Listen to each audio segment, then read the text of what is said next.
I'm Luke, and welcome to Tutor Vero. I'm here to guide you through the interactive whiteboard and the virtual classroom, show you some of the key features and tools that we provide within the interactive whiteboard.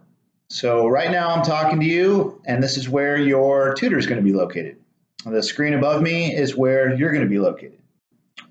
Below these screens, we have a few icons. One of them is the upload.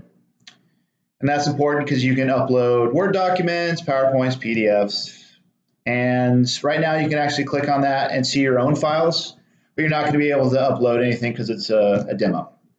Next to that, we have a gear icon, which allows you to turn your video and audio off and on. Top right corner, we have a chat icon. This allows you to bolster the communication between student and tutor. Then bottom right, we have a focus. So the far right, we have a focus in, focus out, scroll bar. And then a couple of the icons are pretty standard. Of course, the eraser, backwards, forwards. We have the text feature, which allows you to add certain text if you need to write something on the document that you've uploaded. And that'll be the same color that you choose for your pen or your highlighter. So let me explain that.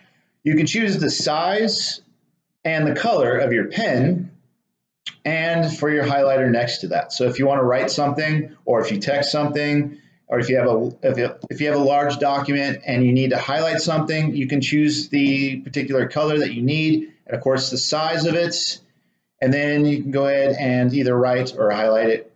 If you need to change the direction or where it's located on the page, choose that icon, the directional icon. You can scroll up, down, left or right, just by holding the mouse. Then if you need to delete the current screen, we have one trash can for that.